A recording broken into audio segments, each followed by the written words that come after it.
Yes, good evening, Chicago. Good evening, world. I'm Dr. Peter KB St. Jean. I'm your guest here on the Shy Peace Show. We want to remind you that you can call in. It's a live call-in show. You can call in at 312-738-1060. And you can know that here at the Shy Peace Show, actually, we have a guest with us today, Tony Zamble. But before we go to Tony, I want to remind you that we are part of the Peaceful World Movement. The Peaceful World Movement is located actually at 11451 South Michigan Avenue in Chicago.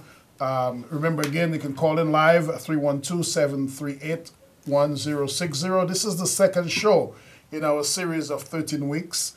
And we are happy to have with us a guest, Tony Zamble. Yes. Well, welcome. Glad to have you here. Thank you. I've known this brother here. I've been at North Park University since 2015, and he's the head of University Ministries. He's about to tell us a bit about University Ministries. You can see Tony and his crew out here on the front page when you visit northparkuniversity.edu.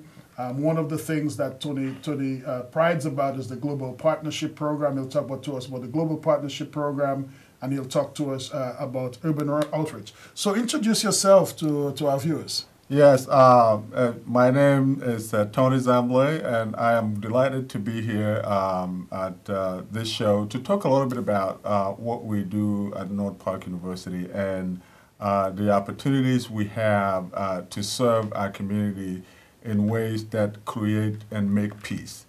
So part of our mission at North Park University is to prepare students for lives of significance and service.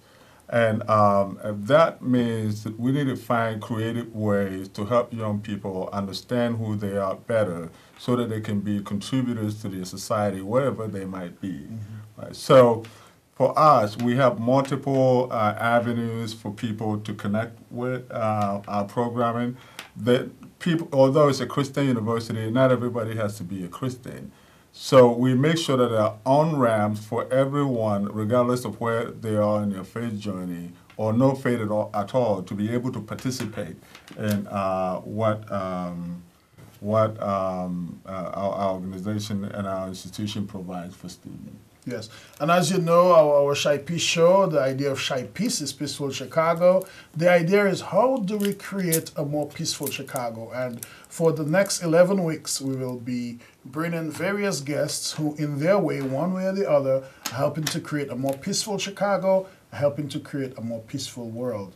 Last week, you'll remember, you saw Provost Michael Emerson featured in the documentary Shy Peace. If you went to YouTube and you just put in Shy Peace promo, you will see that the documentary, the short piece promo of the Shy Peace film.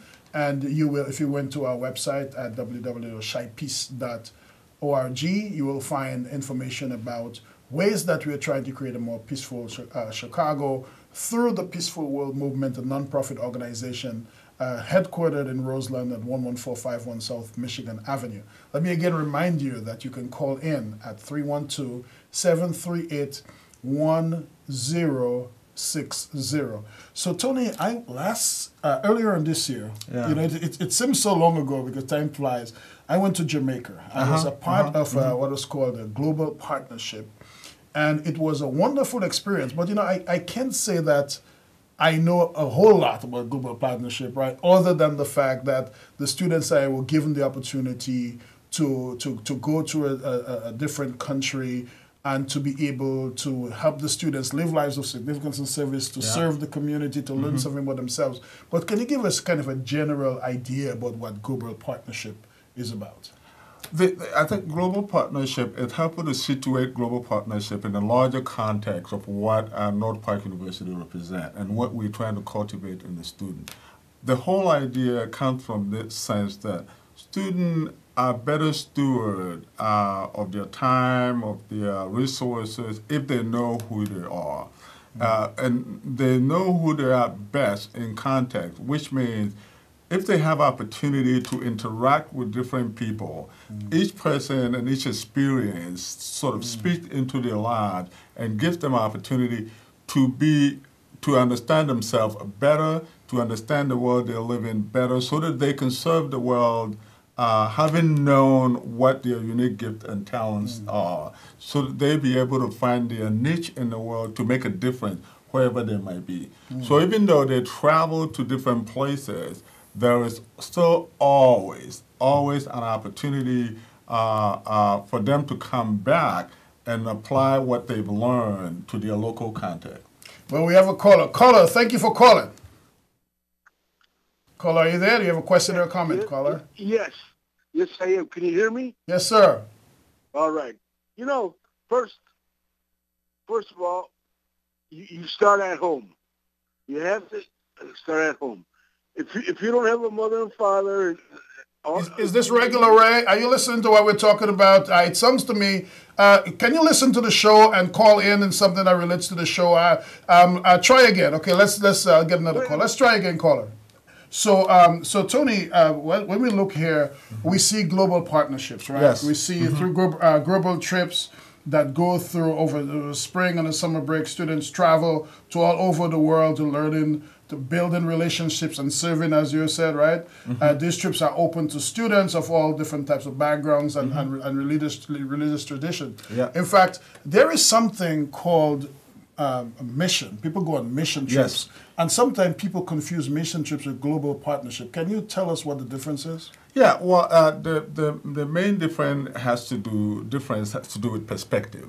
A lot of time when people go on missions, the intent, they really are not intending to do that. But some of the unintended consequences of this, the approach to mission has been people from wealthier nations going with the intent to help the local people. And sometimes with that comes a certain level of superiority, as one helping some poor kids, as one helping to bring hope to people who are hopeless.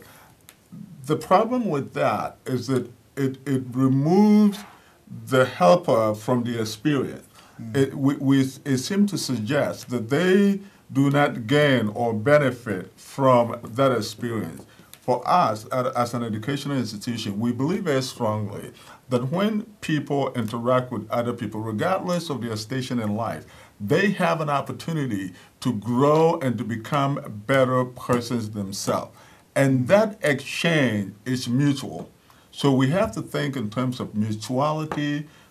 Each one benefit from the experience, not just we get to help these people, which is true, but they to help us in understanding ourselves better, in understanding the world around us better, in understanding God's vision for the world better, so that together we can make, we can create a peaceable world, we can create a more just world, we can create a more equitable society. Very good. I would think we have a caller. Caller, you still there with us, caller? Thank you. What's your comment or question?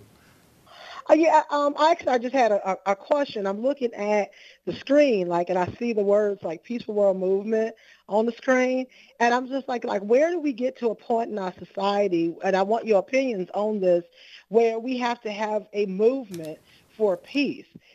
Where, we didn't have a movement for violence, but it happened. How did we get to this point? I know that's a deep question, but if you could just can somehow tell us a little bit about that. Thank you, Dr. P, for the question. Well, what's the Peaceful World Movement? Why is there a movement for peace? Violence is crazy, sexy, cool. Violence is big business. I have realized from over 20 years of research, beginning right here at the University of Chicago. I got my PhD from the University of Chicago and studied on the south side of Chicago. And over the many years of studying issues that are relevant to violence in Chicago, I realized that part of the reason why we haven't solved the problem of violence in Chicago and elsewhere is that all along we've been asking the wrong question. The question that we ask is, why is there so much violence?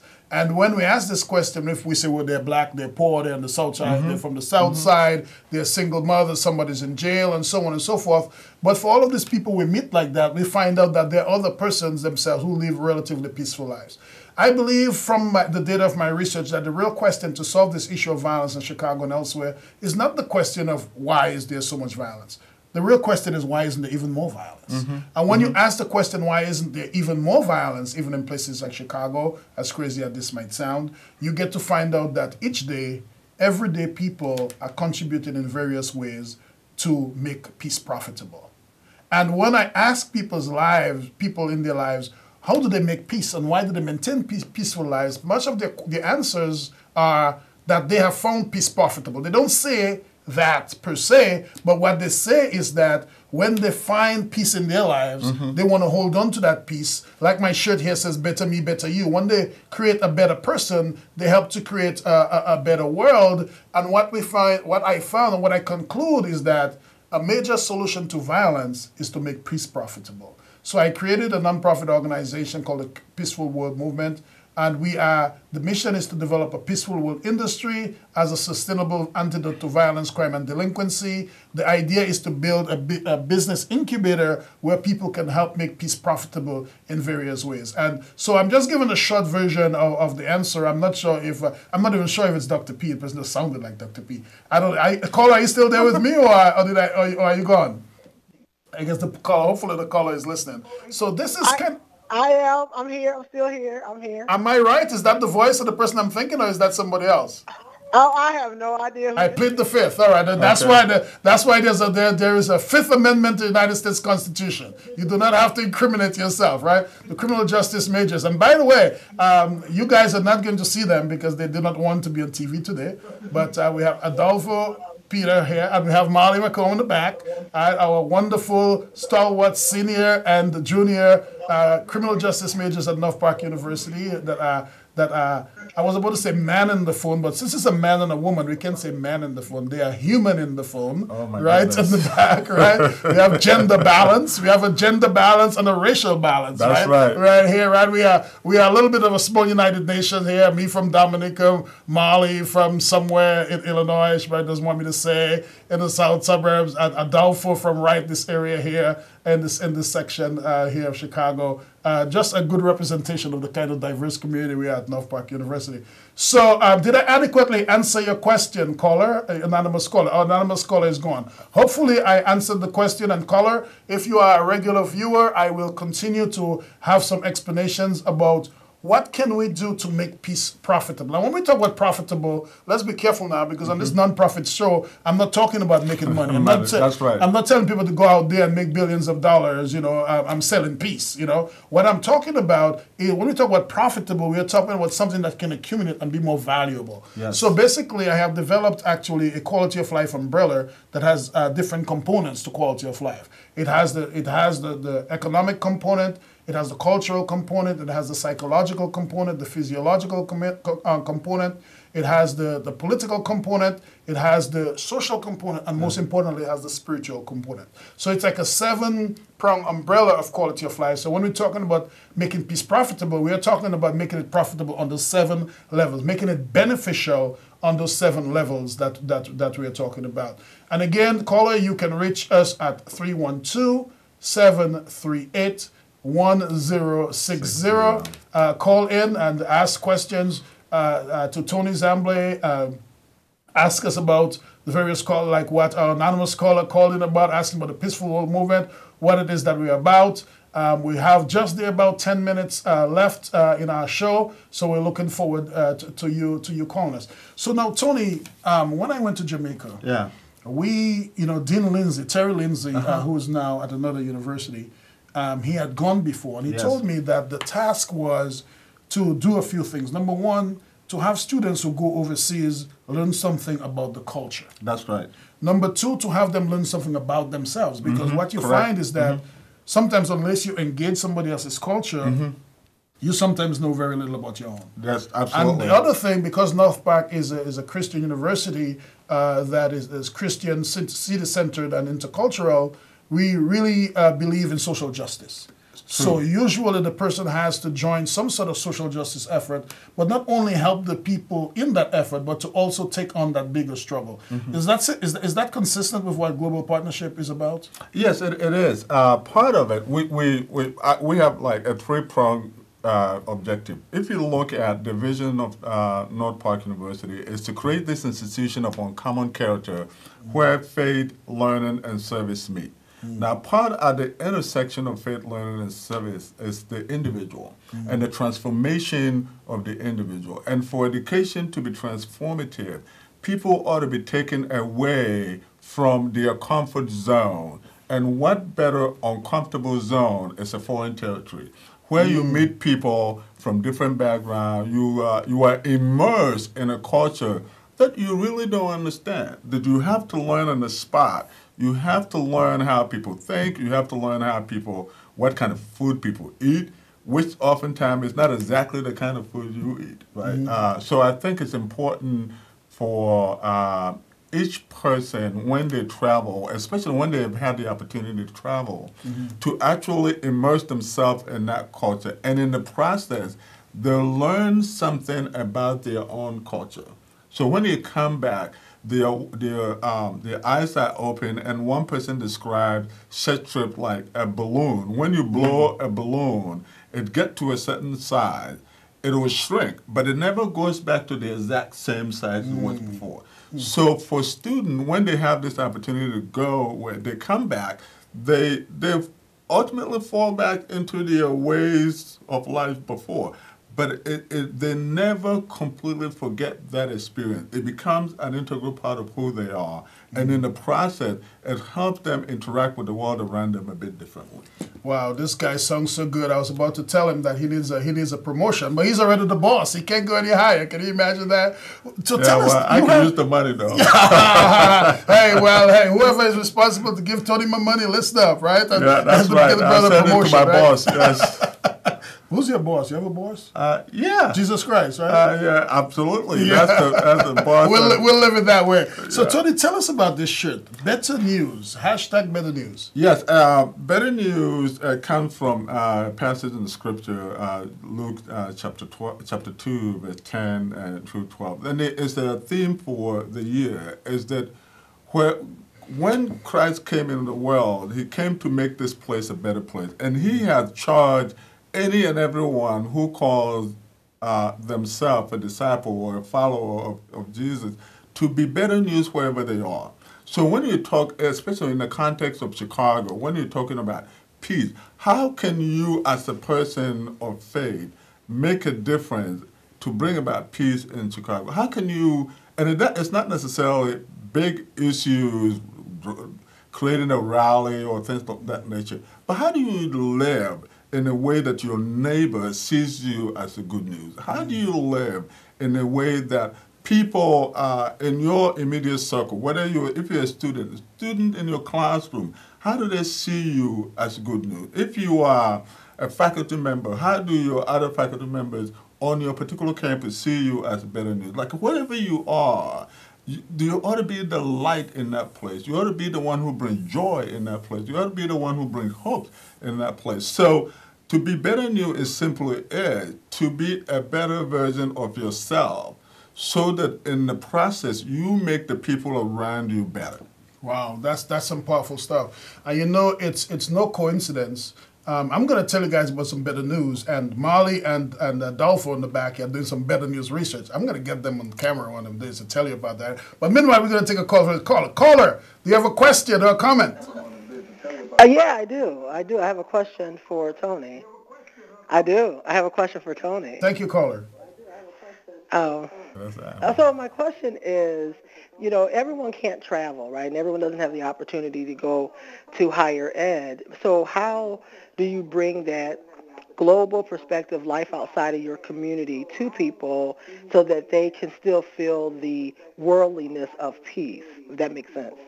Yeah, I mean, that's a really, really good question. I think everywhere you are, wherever you are, you can make a difference. You can encounter difference. There's difference around us all the time. At North Park, what we do is we have a counterpart of the global partnership. We call it urban outreach. It's an opportunity for people, regardless of where they are, regardless of their faith background, regardless of their year in school, to be able to interact with the city of Chicago. And a lot of them, believe me or not, not everybody is from Chicago. So to go to places where there are people who are not necessarily like them, provide them the opportunity to encounter different. And anytime they've been, people have come back so encouraged, so hopeful, even though they're working in very difficult circumstances, right? So you don't necessarily have to go outside of the country, and you are absolutely right. We can create event like this, whether it's a church, whether it's a school, to help people think about other people. Mm-hmm. So I would say wherever you are, even if it's your family, volunteering at a soup kitchen, volunteering at Goodwill or some other place, it causes the people to begin to think about other people and why is it that we have to have soup kitchen? Why is it that we have to have place where people could go and get clothes? Why is it? Because the why then opens their heart and their mind to begin to see life a little bit differently and to begin to see life outside of themselves. Right, and we just got a warning here from Adolfo and Molly up front that we have, well, a minute ago they said 5 minutes, 4 minutes, and now she's putting a finger up to show me it's 4 minutes, as if I can't do the math. But you know how those college students are. So talking about urban outreach, tell us about this recent trip that the students took to Houston, because is that part of urban outreach? Yeah, no, that's part of global partnership. Oh, global okay. partnership is anything that takes people outside of Chicago. So they went to Houston, and as you know, the tragedy of the hurricane, they went to Houston, and they essentially were part of a group that helped, because the flood has left mold in so many places. Playgrounds where kids normally would play, the malls, is moldy, and you don't want kids playing in the mold. So our student worked with our partner local down in Houston to help create that space by doing the foundational work, which is remove the moldy malls so that the new malls could be placed and that is under there to allow young people to play safely. And it's global partnership, even if it's there. Now, we also have a Catalyst 60616, and hopefully I want to get a friend here, Rich Kong, to come in and talk about Catalyst 606. But as we wind up, I want to tell you that the Illinois Sociological Association has a meeting coming up in Mullican University, and I believe Molly and Adolfo are going to be among the presenters. And I'm warming them up to this, right? I'm kind of making it happen. I'm speaking into the future. But listen to this. You will be hearing some exciting things on this show about better news research, right? So instead of talking about murders in Chicago, Adolfo's work, and one of the other, Darren Rood's work that they'll be doing is really focusing on revenge without peace, or revenge without murder, or really avenge. Avenge, we probably prefer the word avenge because we just to respond to without murder. Amali is doing some work that we're interested in recidivism, but we have coined a new word called decidivism, right? And then there is research on poverty and peace, on poverty and academic achievement. There is one on, in spite of it all, focusing on triumphs after human trafficking. And there's some other very interesting subjects that relate to looking at how we succeed rather than how we fail. And we believe that we're building this epistemology of better news research so we can better understand. I mean, it is so interesting, Tony, that when we started to do research on recidivism, say what's the opposite to recidivism, there's not even a word. So we actually had to kind of coin a word. And we're winding down here. We have about a minute to go. So what are the last words that you have for your viewers? My last word for our viewers are very simple. Wherever you are and whatever your station in life is, you can make a difference. You are the better news your community is waiting for. You are the better news your neighborhood has been waiting for. You can be the better news to your community. And that, I think, is a gift. You are a gift to the world, and it's time for you to unwrap that package and for the world to see how great indeed you can make their community. Ladies and gentlemen, thank you for watching the show. Remember, we are here, part of the Peaceful World Movement. The Peaceful World Movement, you can find us at www.shypeace.net, 11451 South Michigan Avenue. I'm your host, Dr. Peter K.B. Saint-Jean. We are thankful that you have stayed with us for the second show. We have 11 more shows for the season, and we thank you in advance for being a part of our journey. I'll see you next time.